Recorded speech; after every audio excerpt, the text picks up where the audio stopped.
ಈ ಮಹಿಳೆಯರ 6ನೇ ಕಂತಿನ ಗೃಹಲಕ್ಷ್ಮಿ ಹಣ ಕ್ಯಾನ್ಸಲ್. ಅಕ್ಕಿ ಹಣ ಬಂದ್, ನಿಮ್ಮ ಹೆಸರು ಚೆಕ್ ಮಾಡಿಕೊಳ್ಳಿ. ಇಲ್ಲಿದೆ ಇದರ ಕಂಪ್ಲೀಟ್ ಮಾಹಿತಿ. ನೀವು ಚಾನಲ್ಗೆ ಹೊಸಬರಾಗಿದ್ದರೆ ಸಬ್ಸ್ಕ್ರೈಬ್ ಆಗಿ ಮತ್ತು ವಿಡಿಯೋ ಇಷ್ಟ ಆದರೆ ಲೈಕ್ ಮಾಡಿ. ಗೃಹಲಕ್ಷ್ಮಿ ಯೋಜನೆಯನ್ನು ಪಡೆದುಕೊಳ್ಳುವುದರಲ್ಲಿ ನಿರತರಾಗಿರುವ ನಮ್ಮ ಜನಸಾಮಾನ್ಯರಿಗೆ ಒಂದು ಶಾಕಿಂಗ್ ಸುದ್ದಿ. ಅದೇನೆಂದರೆ ತುಂಬ ಜನರ ರೇಷನ್ ಕಾರ್ಡ್ ರದ್ದಾಗಿವೆ ಹಾಗೂ ಇನ್ನೂ ರದ್ದಾಗಿರುವ ಸಾಧ್ಯತೆ ಇದೆ. ಇದರ ಜೊತೆಗೆ ದಂಡ ಕೂಡ ಬೀಳುವ ಸಾಧ್ಯತೆ ಇದೆ. ಯಾಕೆ ಹೀಗೆ ಈ ರೀತಿ ರೇಷನ್ ಕಾರ್ಡ್ಗಳನ್ನು ರದ್ದು ಮಾಡುತ್ತಿದ್ದಾರೆ, ಯಾವೆಲ್ಲ ರೇಷನ್ ಕಾರ್ಡ್ಗಳನ್ನು ರದ್ದುಗೊಳಿಸಲಾಗುತ್ತಿದೆ ಎಂಬುದರ ಸಂಪೂರ್ಣ ಮಾಹಿತಿ ಈ ವಿಡಿಯೋದಲ್ಲಿ ತಿಳಿದುಕೊಳ್ಳೋಣ. ರೇಷನ್ ಕಾರ್ಡ್ ರದ್ದು ಪ್ರಾರಂಭ. ಈಗಾಗಲೇ ರಾಜ್ಯದ ಎಲ್ಲ ಅರ್ಹ ಮಹಿಳೆಯರು ಗೃಹಲಕ್ಷ್ಮಿ ಯೋಜನೆಯಡಿಯಲ್ಲಿ ಬರೋಬ್ಬರಿ 10,000ವರೆಗೆ 5 ತಿಂಗಳ ಹಣ ಪಡೆದುಕೊಂಡಿದ್ದಾರೆ.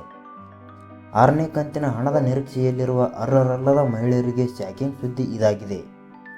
ಹೌದು, ರಾಜ್ಯದಲ್ಲಿ BPL ಮತ್ತು ಅಂತ್ಯೋದಯ ರೇಷನ್ ಕಾರ್ಡ್ಗೆ ಅರ್ಹರಲ್ಲದ ಫಲಾನುಭವಿಗಳನ್ನು ಗುರುತಿಸಿ ಪ್ರತಿ ತಿಂಗಳು ಅಂಥವರ ರೇಷನ್ ಕಾರ್ಡ್ಗಳನ್ನು ಬಂದ್ ಮಾಡುತ್ತಿದೆ.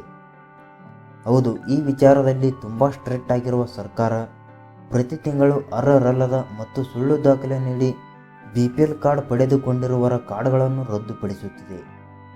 ಹೌದು, ಐಷಾರಾಮಿ ಕಾರು ಇದ್ದವರು, ಸರ್ಕಾರಿ ಕೆಲಸ ಮಾಡುವವರು, 3 ಎಕರೆಗಿಂತ ಜಾಸ್ತಿ ಕೃಷಿ ಜಮೀನು ಇದ್ದವರು, ಹೆಚ್ಚಿಗೆ ಟ್ಯಾಕ್ಸ್ ಕಟ್ಟುವವರು, ಹೀಗೆ ಅನೇಕ ಸೌಲಭ್ಯ ಇದ್ದವರು ಕೂಡ ನಕಲಿ BPL ಕಾರ್ಡನ್ನು ಹೊಂದಿದ್ದಾರೆ. ಆಹಾರ ಇಲಾಖೆಯು ಇಂತಹ ನಕಲಿ BPL ಕಾರ್ಡ್ಗಳನ್ನು ಹೊಂದಿರುವವರನ್ನು ಪತ್ತೆ ಹಚ್ಚಿ ಅವರ ರೇಷನ್ ಕಾರ್ಡ್ಗಳನ್ನು ರದ್ದುಪಡಿಸುತ್ತಿದ್ದಾರೆ ಮತ್ತು ದಂಡ ಕೂಡ ವಿಧಿಸಲಾಗುತ್ತಿದೆ. ಅನರ್ಹರ ಪಟ್ಟಿ ಚೆಕ್ ಮಾಡುವುದು ಹೇಗೆ? ಮೊದಲನೇ ಹಂತ. ಮೊದಲನೆಯದಾಗಿ ಆಹಾರ ಇಲಾಖೆಯ ಅಧಿಕೃತ ವೆಬ್ಸೈಟ್ಗೆ ಭೇಟಿ ನೀಡಿ, ಅಂದರೆ ಡಿಸ್ಕ್ರಿಪ್ಷನ್ನಲ್ಲಿ ಲಿಂಕ್ ಇದೆ, ಹೋಗಿ ಕ್ಲಿಕ್ ಮಾಡಿ. ಎರಡನೇ ಹಂತ. ನಂತರ 3 ಗೆರೆಗಳ ಮೇಲೆ ಕ್ಲಿಕ್ ಮಾಡಿ. ನಂತರ ಈ ರೇಷನ್ ಕಾರ್ಡ್ ಎಂಬ ಆಯ್ಕೆಯಲ್ಲಿ ಶೋ ಕ್ಯಾನ್ಸಲ್ಡ್ ಆ್ಯಂಡ್ ಸಸ್ಪೆಂಡೆಡ್ ಎಂಬ ಆಯ್ಕೆಯ ಮೇಲೆ ಕ್ಲಿಕ್ ಮಾಡಿ. ಇಲ್ಲಿ ಕೆಳಗಡೆ ಕಾಣಿಸುತ್ತೆ, ಅಲ್ಲಿ ಕ್ಲಿಕ್ ಮಾಡಿ. ಇನ್ನು 3ನೇ ಹಂತ. ನಂತರ ನಿಮಗೆ ಲಿಸ್ಟ್ ಓಪನ್ ಆಗುತ್ತದೆ. ಅದರಲ್ಲಿ ನಿಮ್ಮ ಜಿಲ್ಲೆ, ತಿಂಗಳು ಹಾಗೂ ತಾಲೂಕನ್ನು ಆಯ್ಕೆ ಮಾಡಿಕೊಳ್ಳಿ. ಇನ್ನು 4ನೇ ಹಂತ. ನಂತರ ನೀವು ಅನರ್ಹರ ಪಟ್ಟಿಯನ್ನು ನೋಡಬಹುದು.